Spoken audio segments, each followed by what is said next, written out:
Dear learners, today I am going to discuss about barriers and obstacles and threats to tourism sector.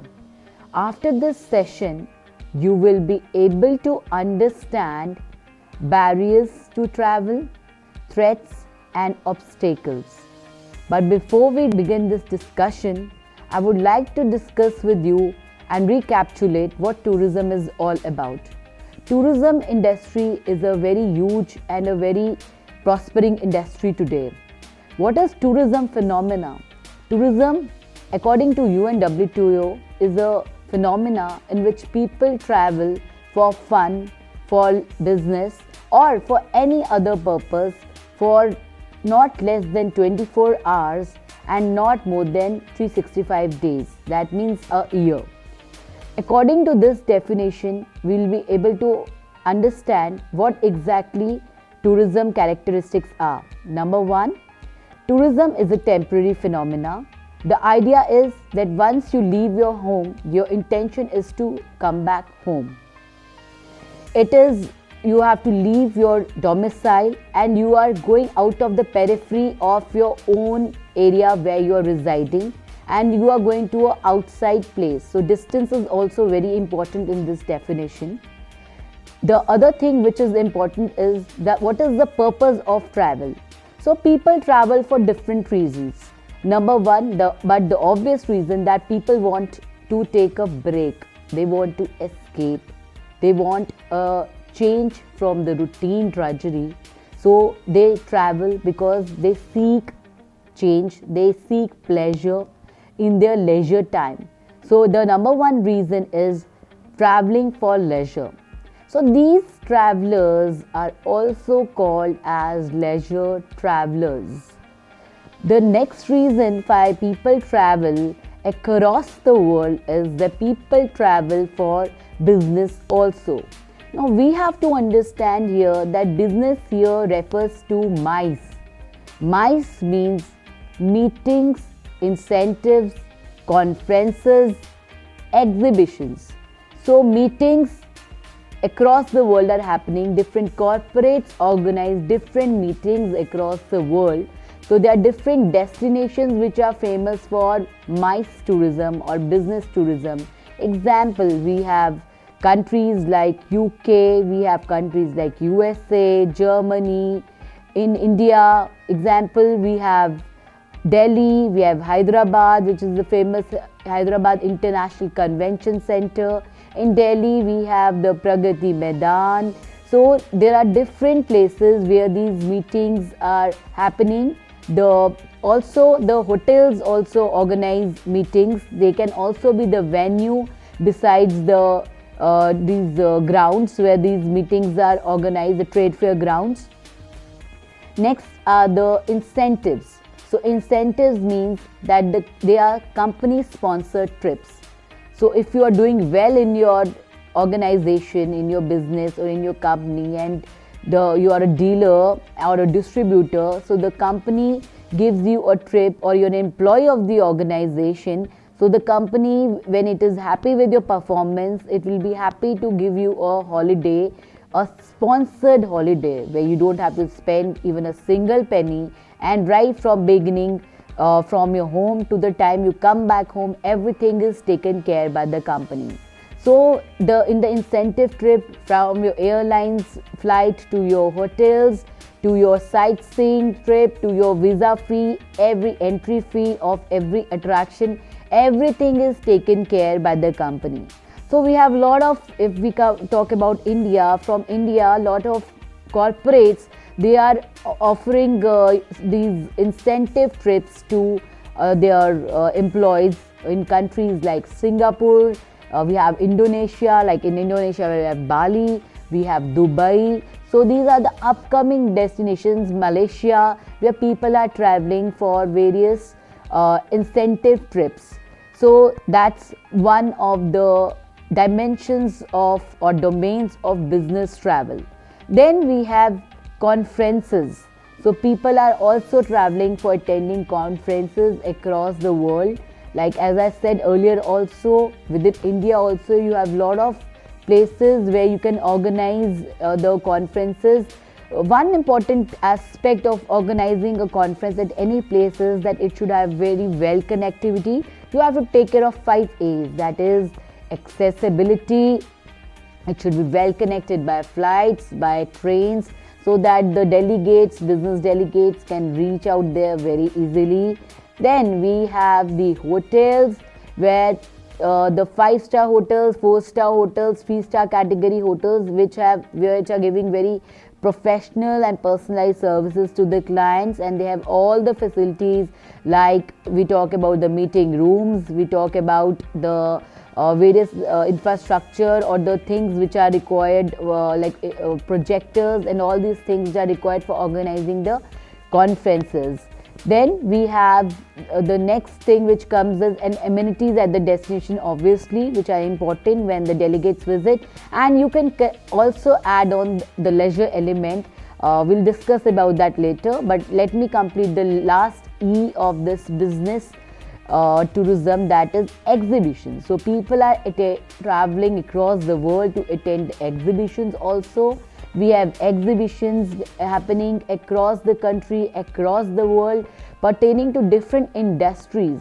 Let's take an example of events like China Cycle Show, Canton Fair, which happens in China, Guangzhou, every year.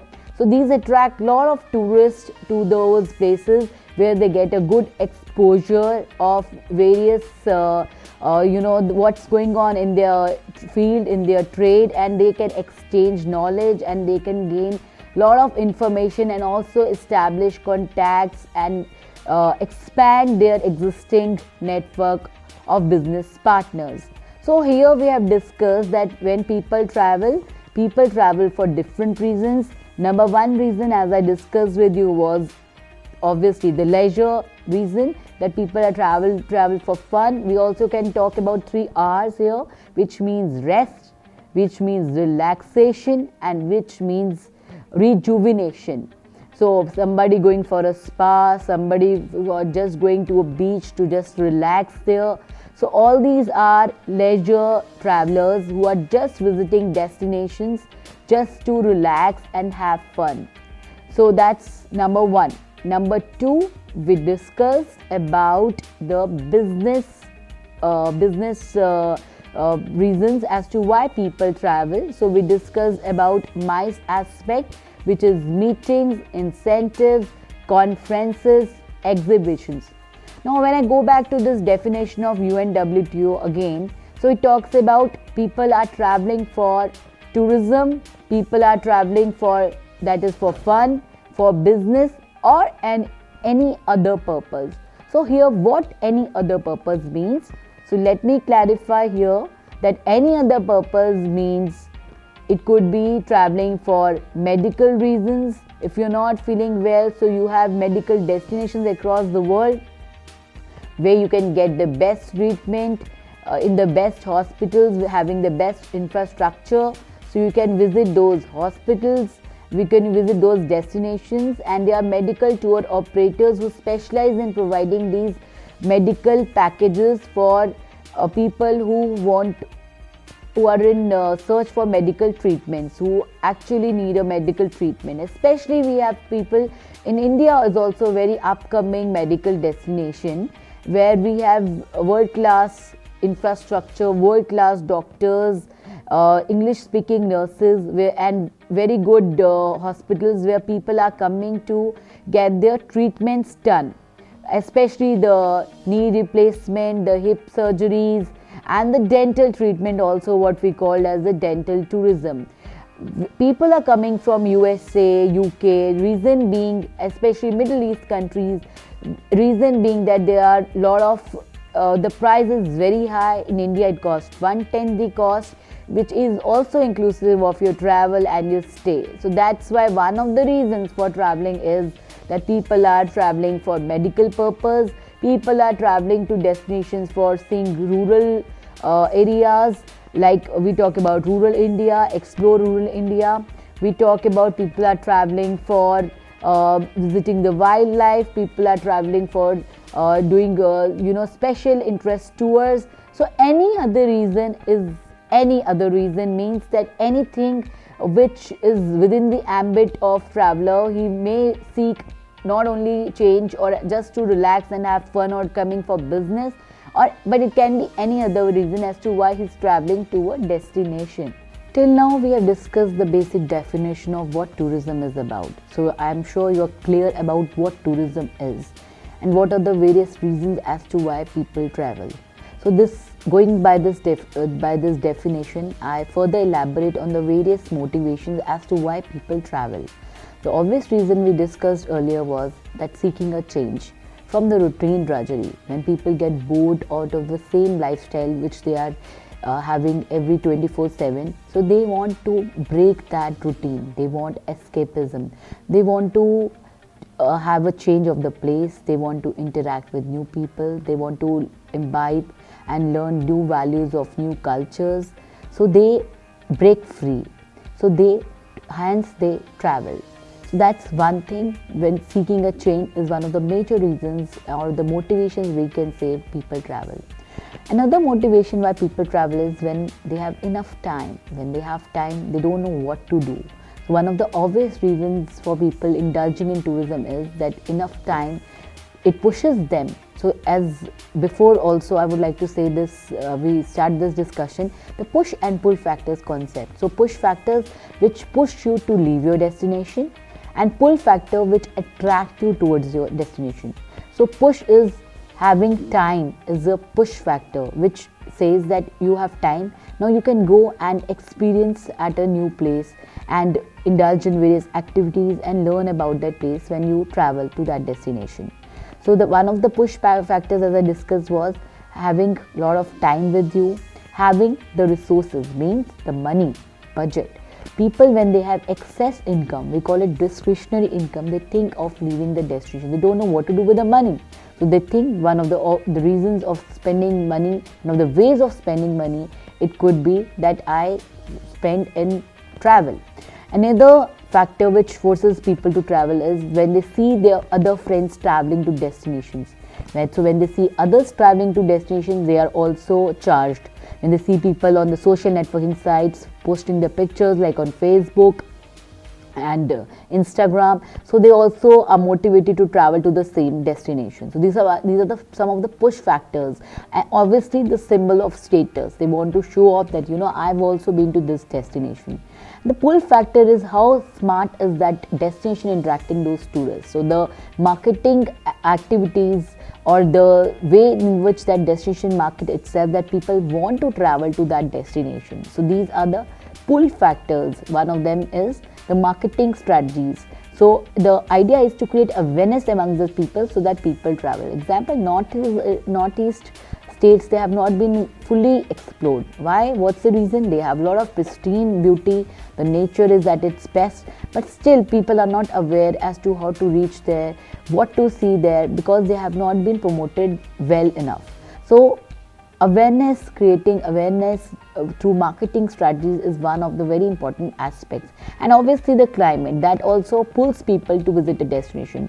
Suppose this is extreme hot here in Delhi in summers, so people want to go and visit the hill stations. So we have discussed the various motivations as to why people travel. Now here we come to a topic as to what stops people from traveling. So I started with what is tourism, why people travel, and now what stops people from traveling. Our topic is threats and obstacles. So let me clarify, there is a very thin line between threats and obstacles. Obstacles means what are the barriers to traveling. Somebody wants to travel but he is not able to travel. So what are the reasons as to why he can't travel? This generally happens due to personal reasons, which I will discuss in some time. But before that, let me clarify the concept of threats to you. What are threats? Threats are basically the external forces, external factors which stop a person from traveling. So these may be destination led factors. So we will also have a discussion on these factors, the threats as well as the obstacles. In other words, we can also say these are the barriers of travel.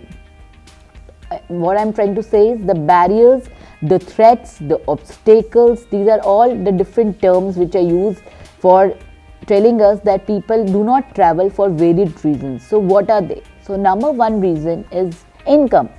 Many people are not able to afford to travel. See, tourism is not a necessity. Tourism is a luxury. You will only travel when you have enough money with you, when you are able to meet all the day-to-day obligations, and when you have enough savings, then you will think of traveling to a destination. So income is a very important criteria today for people traveling to destinations. Now here I would like to add on, but still there are some people, there's a sect of tourism, or we can say there's a sect of tourists or travelers who travel even if there are different ways, even if you don't have enough income.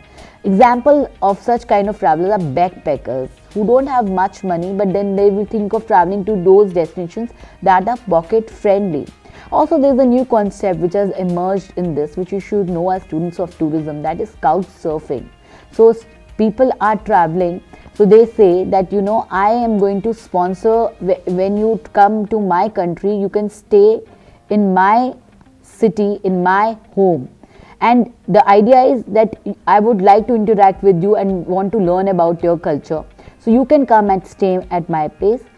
But after maybe in the future, I will come at your destination. So you will also host me. So this is like a, you know, mutual admiration and friends with benefits, where people are traveling and they stay at different places free of cost. So they are not paying for it, but their trip is sponsored in that sense that they basically they visit on this site. There are people who want to welcome people because the idea is they want to learn about their culture. So they go and stay there.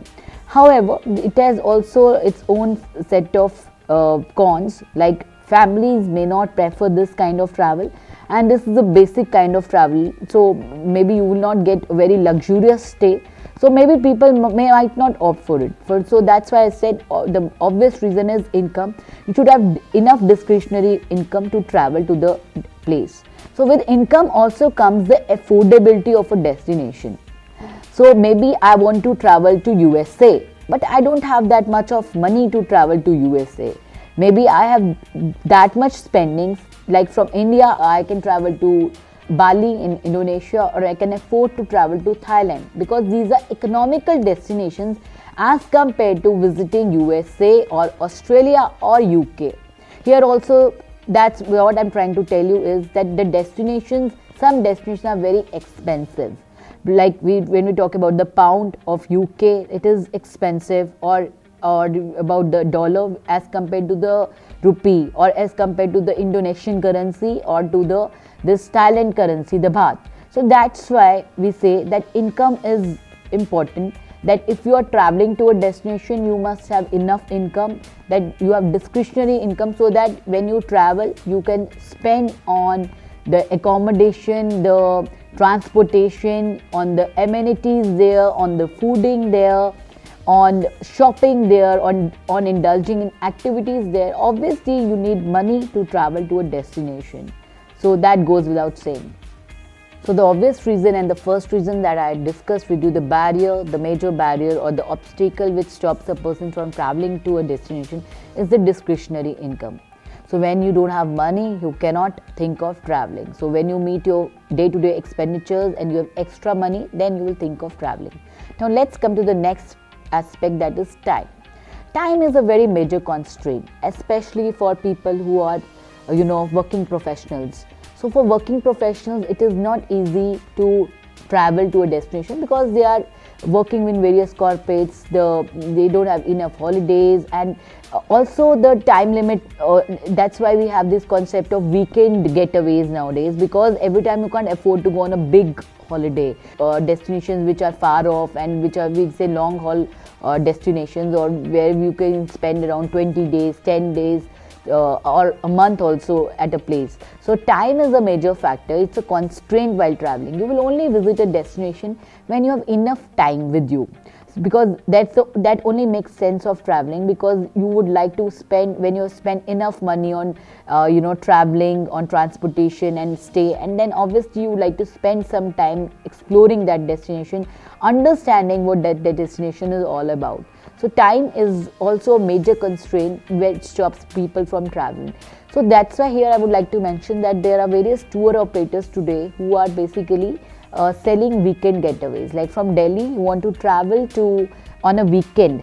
So here, what are the options? Like you can visit Shimla, you can visit Nainital, you can visit places like you can visit, let's say, in the trekking places in Himachal like Triund, all these places. So next factor here is one of the personal factors is time. So here time has two dimensions. One is the aspect of time and the other is effective time. So let me differentiate between the two.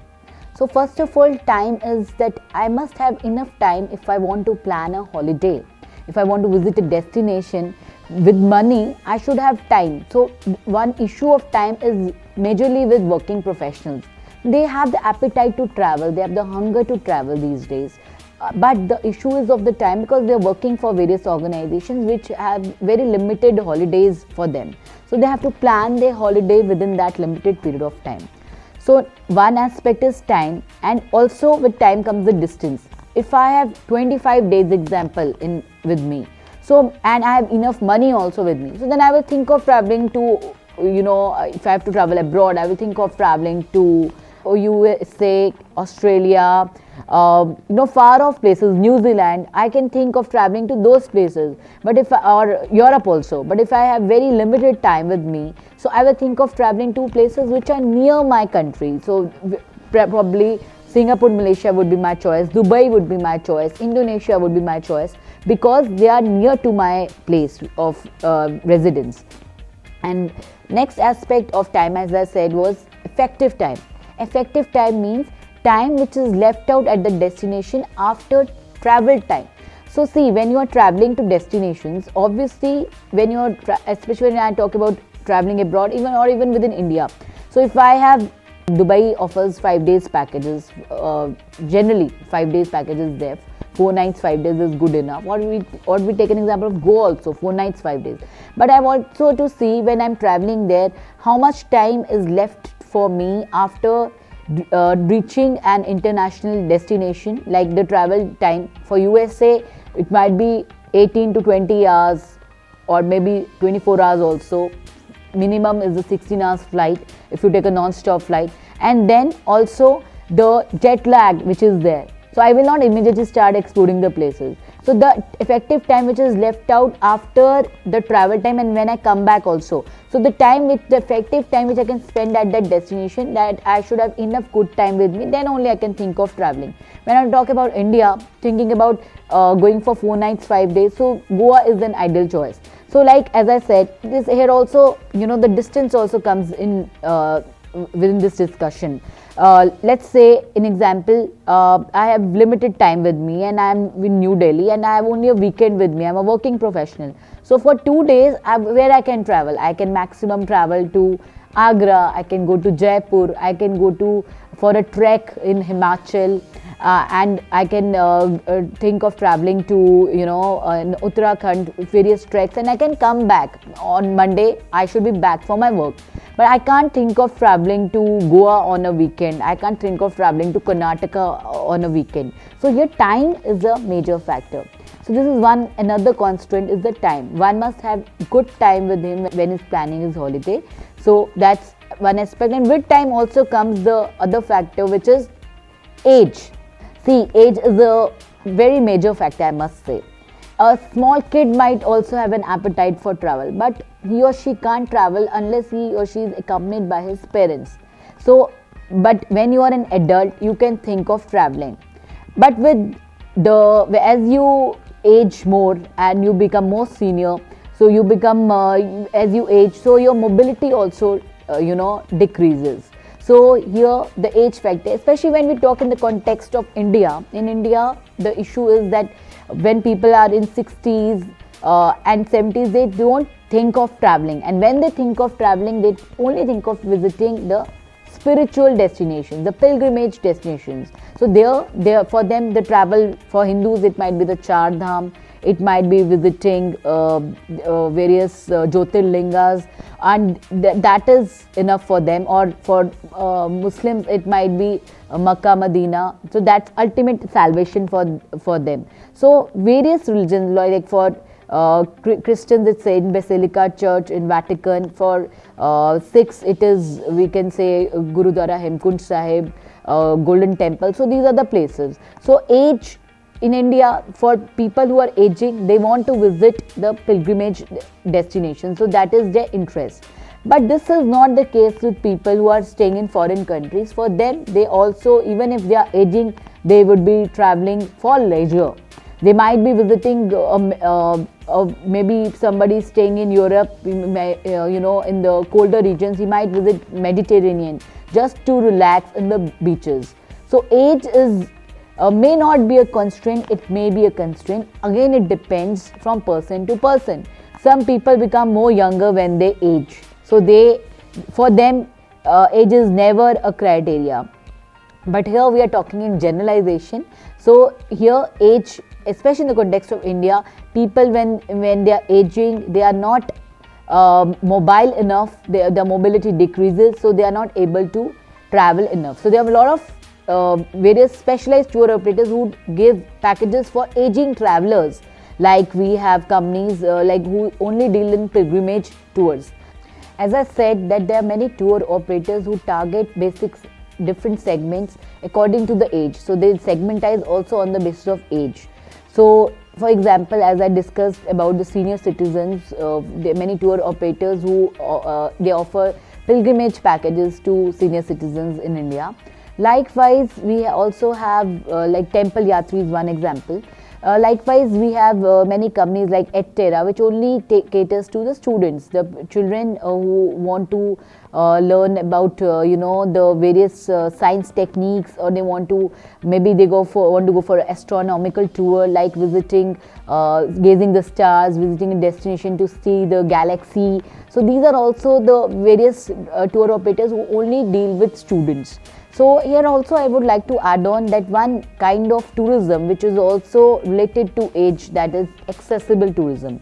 So accessible tourism means, it tries to say that we should not limitize tourism only to youngsters. It should also cut across barriers of not only people who are physically challenged, but also senior citizens. Like senior citizens, they have the issue of they cannot hear properly, they cannot walk properly. So all those attractions or all the hotels, they must become able friendly. They must be able to cater to this segment of travelers, the senior citizens also, besides the expecting mothers, besides the physically challenged or people with special abilities. So the accessible tourism aspect says, like when you are visiting an attraction, it must have a ramp so that the wheelchair can easily go inside. You must be giving the hearing aids to the people. So all these things, even the hotels for such travelers, the rooms should be on the ground floor, or the hotels must have a proper lift, and there must be proper staff who is trained to take care of such senior citizens. And even the washrooms should be fully equipped with facilities, like there should be a kind of rod where they can hold if they fell down, and there may be a bell or emergency alarms for such travelers. So this segment is also very, very important in this aspect of tourism. So friends, till now I have discussed three aspects of the various obstacles. I started with a discussion on what tourism is about. Then I came to what are the various motivations as to why people travel, and then we discussed what are the various barriers and what are the various threats and obstacles. And till now I have discussed three personal reasons, that one is income, second is time, the third is age. So for now, thank you.